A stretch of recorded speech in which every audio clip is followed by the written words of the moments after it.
on that communication end, I'm going to try to wrap things up so we can get you guys out of here. But know who you're talking to and about the program before you talk to the program. Read about the program on their bios. Read about the coach. Don't suddenly say, do you have very many breaststrokers on your team? If you would have done a little research, they got 5 people in the top 8 at conferences. Yeah, they've got some good breaststrokers. Know what you're asking in advance. All right, know what you're doing there. Coach Peter touched on this. Fill out the recruiting questionnaires in advance. Let them know about you. You should not be a puzzle they have to figure out. Be an open book, because if they don't like you and you don't like them, figure it out early. If you're in love with each other and it's a match made in heaven and you're everything they've always wanted in a swimmer, let them know that up front. Make them want you, okay? Nothing wrong with being desirable. Coach Peter also mentioned emailing the head and the assistant coach. Don't assume the head coach is reading their emails. They got other things to do also. Don't assume the assistant coach is going to do it because that's their job. Get it to both of them, follow up. When you're on the phone, have a plan, have your questions written down on paper in advance so that you're ready to go when they say, do you have any questions? Because they will say, do you have any questions for me? Be ready, all right? Be able to talk about yourself, all right? They say, tell me a little bit about yourself. Don't let that be the first time you were self-centered, all right? I know Christmas comes up, your birthdays come up, it's me, right? I got a test, I got to take the day off. Coach says, tell me about yourself. I don't know anything about myself. Know how you want to present yourself. Practice it with a friend. Practice it with your friend's parents. They'll be honest with you and probably a little overly sarcastic the way I am sometimes and kind of razz you if you don't do a good job with something. They'll give you a pokey in the side. Friends' parents are a great person to practice with. All right? Big important detail. When you do talk with someone eventually on the phone, plan and ask for a follow-up. When are we going to talk again? When can you call me again? When can I call you again? Don't assume it's coming back. Set it on the calendar. All right, I'd love to talk to you again maybe in 2 weeks, Tuesday, 7 o'clock, sound great. If they've got suggestions, run with it. But don't step away and hope for the best. Plan for the best right there on the spot. All right? That's the paper we've got here. I don't know if Peter, I see him hustling around. You got something? So, real quick, it's really loud and hard to hear. I was up there trying to listen. I know it's hard to hear up there. What I want to do is offer time for questions. If you've got like a big picture question, but also know that I'm going to be here, Sarah's going to be here, Peter's going to be here. You can come talk to us one-on-one and say, hey, I've got a question. All right, so that being said, do we have any big questions? If someone's like, everyone needs to know my question. Don't be afraid. Don't be afraid, it's all right. Where is the recruiting questionnaire? Sorry, no, you go ahead and then we'll I did. I think you wanted to start. Can I grab her question? All right, go ahead. Differences between Division 1, 2, and 3. Really good question. Very general answer is basically divisions are created to create a level playing field across the NCAA. The NCAA's job is to make sure that the University of Alabama at a $200 million athletic department budget is not competing against Queen's University with a $100,000 athletic budget. Okay, it's a mismatch. Okay, so their job is Division 1. You're basically you have a lot of financial resources that are poured into your athletic department. Division 2, you have scholarship, but it's not as many. It's not as much financial. Your budget for the team can be a lot smaller. Might not travel as much. Might not have as much gear. That kind of thing. In Division 3, there is no athletic scholarship, and basically the athletic departments are funded by the school, but more or less enrollment driven in how they want to do that. So different ones are set up different ways, but it's basically the tiers are basically set up for the athletic department budget. If that makes sense. So. And then real quick, Division 1, Division 2, Division 3 swimming, it will vary between divisions. If you are going to, if you want to swim in the SEC, it's going to be a lot different if you're swimming for the top-ranked program as compared to maybe swimming for the team that's pulling in last place each year. Same thing Division II. There's Division II schools that are training above and racing faster than Division I programs, right? So being in a Division I or Division II does not make you faster or slower. Division III programs, there are Division III swimmers that are faster than many Division I swimmers. But they have different training expectations. There are some Division III schools out there that practice about the same amount as a high school team. There are Division III schools that are out there that will practice as much as NC State. So there is a lot of variance in there. So I think sometimes Division III is looked down on. You will make your swimming experience what you make it. So don't let, a lot of times people think I got to be Division I, maybe Division II, heck no Division III.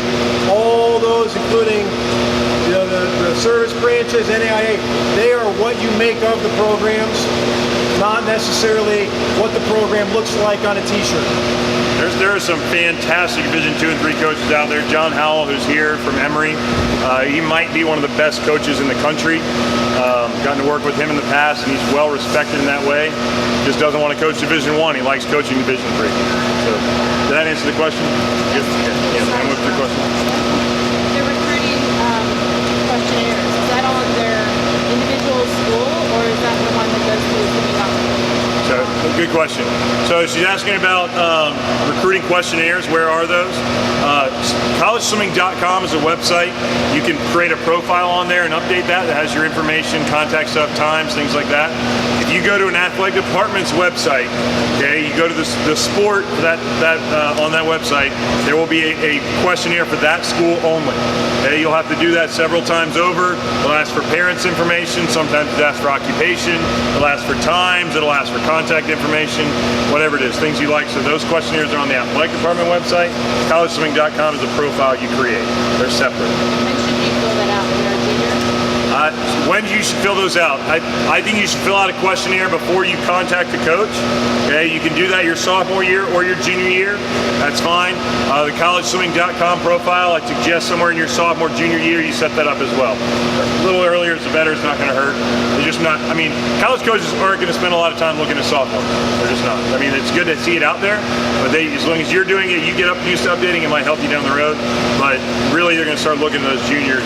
They can't really talk to sophomores. They're going to start with that junior class. I would even suggest if you fill those out like your sophomore year just to get on the radar, and then a year later you're still really interested in that school, fill it out again. Because most likely as a sophomore it's going into a folder, and if they haven't heard from you again, they might think, oh, they just filled it out as a sophomore. So go back, fill it out again, and say, hey, I'm still here, I'm still interested, because now you're at the end of junior year, and now you are at the forefront of the people they're looking at. So you can always fill it out again. Or if you get a lot faster, go ahead and fill it out again. Let them know about your updates, or your GPA goes way up, you add a bunch of AP classes.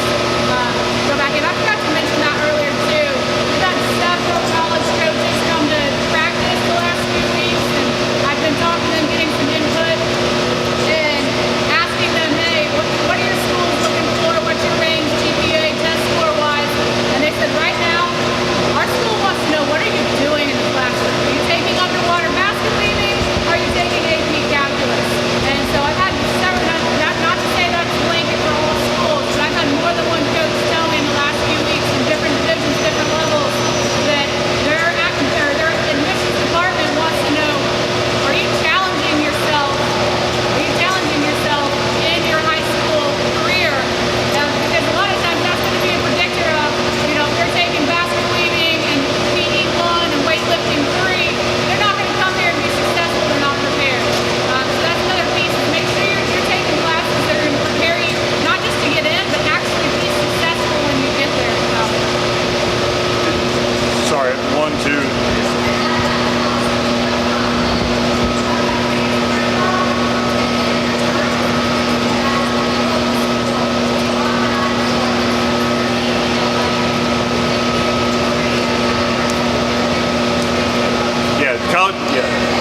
CollegeSwimming.com does a good job of kind of it'll recommend places where you fit and where you would rank. So that is a really good tool. Thank you for remembering that.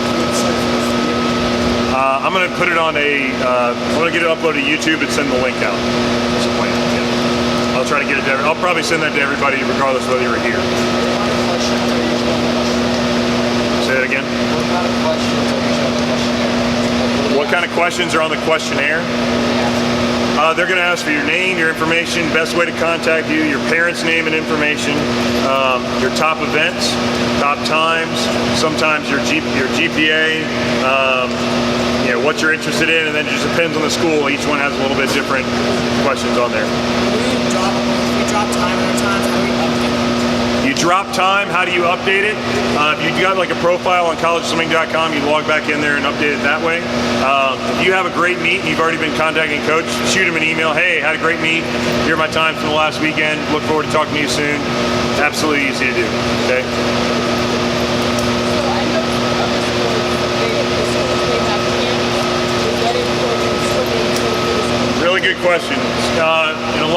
Especially baseball, I know camps are a huge part of the recruiting process. That's how coaches determine if they like players or not. Honestly, swim camps are great for swimmers to go to and get a feel for that. Occasionally, you'll connect with a coach over a camp and kind of make that. Although historically, one is not generally correlated to where you end up in college. I would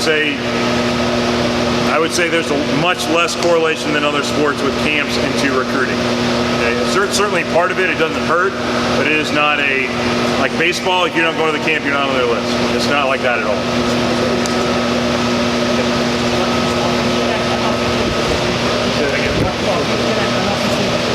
Official and unofficial visits. An official visit is a visit where the expenses are paid by the university for you to go there. An unofficial visit is when the expenses are paid by you to go there. You are allowed to go to a university, spend the night with the team, eat with them, if you pay the going rate for that. Every dorm room actually has a nightly rate. Okay, it's not advertised, but you would pay, say it's $48 to stay in the dorms. Okay, they would ask you to come on an unofficial visit. You would pay $48 and you pay for your lunch or whatever else. And official visit, you're going to show up on campus and they're going to take care of those expenses while you're there. And they're limited as to what they can cover. They can take care of a sporting event, overnight stay, food. That's about it. They can't buy you any merchandise or anything like that.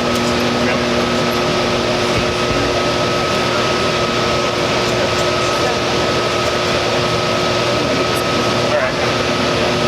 Really good question. If you decide not to swim in college, what are the opportunities to keep swimming? A lot of colleges, there's a pool on campus, they have a club swimming team. Okay? Club swimming is basically the jump between summer league and masters. It's awesome. Okay? Club swimming has a national championship. It's in Atlanta every year. A lot of schools will send a group, and it's kind of student-led usually. They have a group of students that get together. They kind of put in a couple $100. They have a few practices a week. They do some social things. They'll do a community service project. They'll go down and compete in club nationals in Atlanta. It's a really pretty cool experience. If you're a college you're looking at does not have a club swimming team, you can be the person to start it. Okay? You don't have that option. A lot of clubs, if there's a pool nearby, you can do masters. Okay? Highly recommend that. If you're in a college town and doing a master's program, I guarantee you there's somebody in that master's program that can connect you with a job or something else down the road. Don't be afraid to branch out into that. Okay? Any other big questions?